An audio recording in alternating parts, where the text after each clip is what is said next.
Olá, Papi Blue! Olá, Mami Blue! Conversemos acerca da sucessão dos descendentes. Na aula passada, nós conversamos acerca da ordem de vocação hereditária. Lembra desse quadro aqui? Eu havia dito que a sucessão legítima tem 5 classes. Primeiro, descendente com cônjuge. Segundo, ascendente com cônjuge. Terceiro, tudo para o cônjuge. 4, colateral até o 4º grau. Se não tem ninguém da família, município ou união. Lembrando que quando eu falo cônjuge, eu me refiro a cônjuge ou companheiro. Nosso papo agora é isso aqui, ó. Isso aqui. O estudo da herança do descendente. Como funciona? Olha, vamos começar com um descendente e um filho. Então imagine que nós temos aqui o decujus, que não tem esposa, não tem companheira, ou seja, ou ele é solteiro, ou ele é divorciado, ou ele é viúvo. Faleceu e deixou um filho. Tá vendo aqui, ó? Filho descendente de 1º grau. Esse filho aqui vai ficar com a herança legítima dele. A outra metade ele pode testar para quem quiser. E se ele não testou, o testamento está inválido, vai tudo, 100% do espólio, vai para esse filho. A primeira questão é: que tipo de filho herda? 3. Natural, adotivo ou socioafetivo? Guarda. Filho natural ou biológico, filho adotivo ou filho socioafetivo. Filho socioafetivo é o filho de criação, mas ele tem que ter passado pelo processo de registro como filho socioafetivo, não é bagunçado assim. Então esses são os 3 filhos aptos a sucederem: filho natural ou biológico, filho adotivo e o filho socioafetivo. Igual direito sucessório para eles. E por falar em igualdade, a divisão, se houver mais de um filho, também será igualitária na herança legítima. Então, se esse morto aqui deixou 3 filhos, aqui ó, Caio, Tício e Mévio. Caio, Tício e Mévio é uma galera lá do penal que veio parar aqui no civil. Então, Caio, Tício e Mévio são 3 irmãos, filhos desse decujus. Vão dividir a herança igualmente.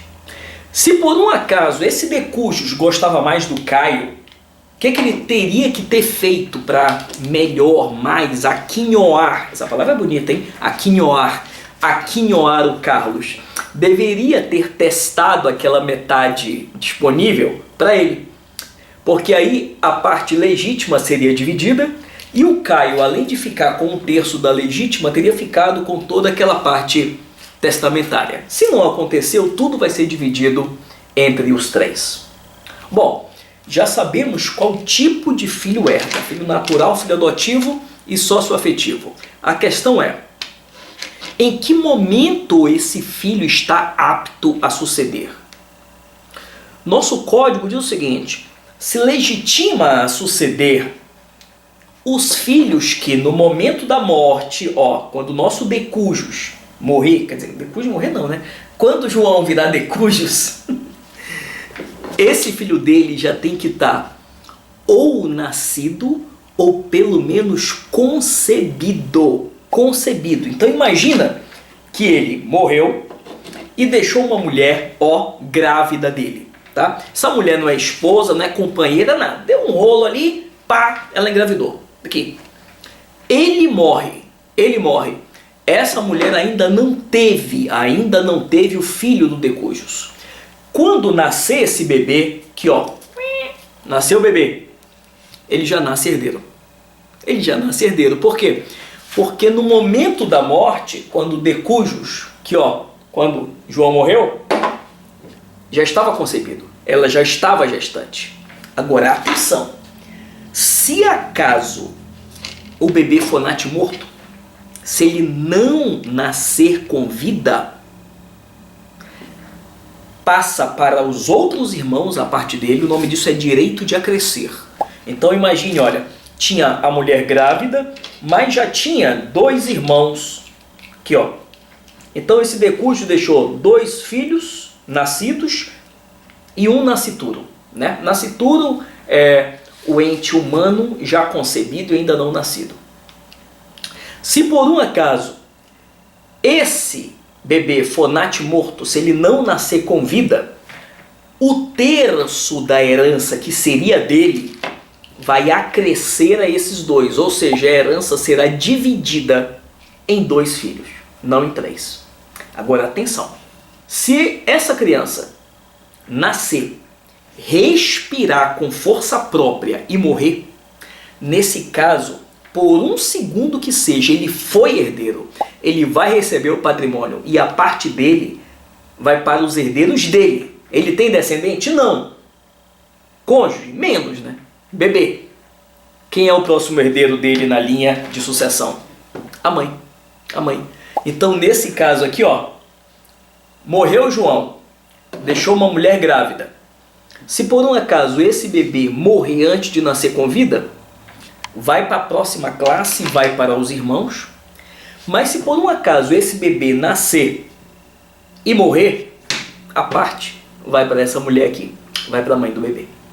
Bem, entre os filhos não pode haver distinção, tá? Eu já falei que é filho natural, filho socioafetivo, filho biológico, né? Filho natural, adotivo. Não interessa aqui quem foi melhor ou pior filho. Se não teve deserdação por testamento, é tudo igual. Inclusive a própria Constituição determina a isonomia de tratamento entre os filhos. Não importa se é do casamento ou não é, isso não existe mais essa delimitação entre filho legítimo e ilegítimo que outrora houve. Bom, uma próxima regra é o seguinte: graus mais próximos exclui os mais remotos. Então olha só, morreu alguém, deixou um filho e um neto. Ó, morreu alguém, deixou um filho e um neto. Quanto da herança legítima vai para esse neto? Nada. Nada. Por quê? Porque se temos um descendente de 1º grau, nada vai para o 2º grau. Por quê? Porque graus mais próximos exclui os mais remotos. Então, se esse filho aqui estiver vivo, se ele estiver vivo, depois que o pai morreu, vai tudo para o filho. Nada. Nada para o neto. Se ele quiser deixar, se ele tivesse querido deixar existir isso, enfim, se ele quisesse aquinhoar o neto dele com alguma coisa, ele que o tivesse feito por testamento. Se não deixou, vai tudo para o filho único dele e nada para o neto. Falemos sobre os descendentes que não herdam. São 3. Primeiro, renunciante. Então, olha, lembra? Caio, Tício, Mévio. Caio renunciou sua herança. Se Caio renunciou à herança, a parte dele, que lhe cabia, será redistribuída para Tício e Mévio. Mas existem outras causas onde não se herda. Por exemplo, exclusão. Exclusão é pena. Indignidade, deserdação. Os 2 casos é castigo, é pena. E pena não passa da pessoa do condenado. Isso é um princípio lá do penal, mas vale aqui também, tá? Princípio da intranscendência da pena. Se Caio renunciou, a parte dele não vai para o descendente dele, vai para os irmãos. Já disse, né? Mas atenção. Imagine que Tício é esse aqui. Bom, já só tem 2. Tício é esse aqui. Tício foi deserdado pelo pai. Ou Tício foi considerado indigno. Você vai saber o que é indignidade e deserdação. Calma, calma. Ocorre naqueles casos onde tenta matar o pai, onde trata mal, onde abandona, enfim. Só coisa horrível. Bom, se Tício foi deserdado ou considerado indigno, a parte da herança, o quinhão, a cota da herança que seria dele não vai para o irmão dele. Se ele tiver descendente, olha só, vai para o descendente dele. Porque o filho da mãe, o pilantra, o safado, foi ele, não foi o filho dele. E a pena não passa da pessoa do condenado. Então, se nós temos aqui, ó, indignidade ou deserdação, o quinhão do indigno ou do deserdado, olha só, passa para o próximo, para o descendente. Por quê? Porque ele é inocente. Pilantra do pai dele. Pegou ou não pegou? Bom, mas tudo o que eu falei aqui, os filhos estão vivos. Os filhos estão vivos no momento em que o pai morreu. Mas temos uma questão. O que acontece se havia filho pré-morto? Pré-morto. Imagina, olha, João teve 3 filhos. Caio, Tício e Mévio. Só que Mévio morreu antes dele. De novo, Mévio morreu antes dele.